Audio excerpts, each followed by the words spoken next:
Friend, good morning. आज मी बनवणार आहे टमॅटोची चटणी. त्यासाठी मी इकडे 4 कांदे घेतले आहे, 6 टमॅटो घेतले आहे, थोडासा कढीपत्ता आहे, इकडे बघा राई आहे आणि हे काही मी मसाले घेतले. आपले लाल तिखट आहे, धना जिरा पावडर, थोडासा गरम मसाला आणि हळदी पावडर. आणि हो, आता आपण स्टार्ट करणे वाले. आणि हो, मला मी आजपासून थोडं हिंदी आणि थोडं मराठी दोन्ही मिक्स करणार आहे, कारण की काही जणांना माझं मराठी समजत नाही, तर मी हिंदीमध्ये पण तुमच्या संगे बोलू शकते, असं नाही की नाही. तर मी आजपासून थोडं मिक्स राहील, तर समजून घ्या, नाही तर तुम्ही बोलाल की अर्धी हिंदी अर्धी मराठी असं व्हायला नको आहे. मी दोन्ही भाषा बोलू शकते. ओके, आपण स्टार्ट करू.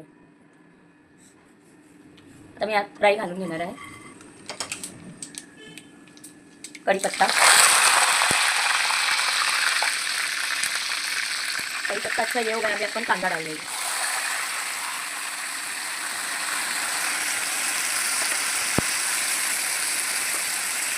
कांदे में अपन नमक डाल लेंगे तो कांदा अपना जल्दी पक जाएगा. जितना अपने को चाहिए उतना अपन नमक डाल सकते हैं. काही लोक बोलतील हिंदी मराठी लँग्वेज जास्त वेगळं वेगळं का, तर काहींना समजत नाही माझी मराठी. ते माझे व्हिडिओ तर बघतात, पण अशी कमेंट येते की तुम्ही आम्हाला थोडंसं हिंदीमध्ये पण सांगा, आम्हाला मराठी कळत नाही. म्हणून मी थोडं हिंदी आणि थोडं मराठी मिक्स करून बोलणार आहे. इकडे मी काही थोडेसे शेंगदाणे पण घेतले आहे भाजून. आता यामध्येच आपल्याला टमॅटोची चटणी घालायची. मी भाजून आता ते वाटून घेणार आहे. आपला कांदा मस्त असं फ्राय झाला आहे. आता आपण मसाले टाकून घेऊ.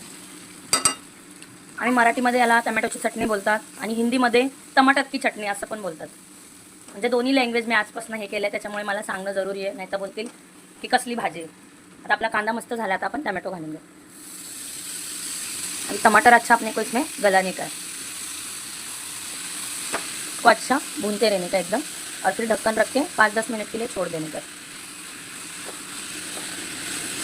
म्हणजे आपले टमॅटो पण मस्त शिजतील आणि छान मस्त व्यवस्थित भाजी पण दिसते.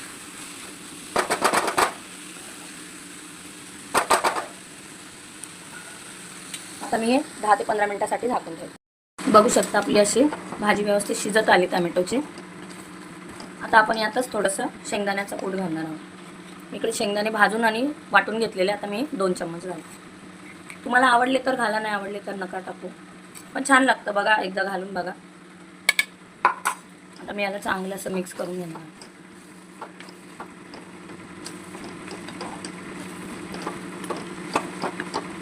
व्यवस्थित अशी हे करून घ्यायची भाजी आपल्याला. इकडे आता परत 2 मिनिटासाठी झाकण ठेवणार आहे, कारण की शेंगदाणे घातले ना आपण. बघू शकता मस्त अशी आपली टमाटोची चटनी झाली है. टमाटर की चटनी अपनी एकदम अच्छे से बन गई है. और अगर आपको शेंगदाना डालना है तो डालो, नहीं डालना है तो नहीं भी डाल सकते, लेकिन ये हमारे गाव के तरीके से मैंने बनाया है, म्हणजे आमच्या गावरान पद्धतीने बनवलेली आहे. आता मी यात कोथिंबीर घालते. खूप छान अशी रेसिपी होते टमॅटोची चटणी, तुम्ही करून बघा. आणि शेंगदाण्याचा कूट घातला ना तर अजूनच छान लागते. तर कशी वाटली माझी रेसिपी नक्कीच कमेंट करून सांगा. लाईक करा, शेअर करा, फॉलो करा. Thank you so much.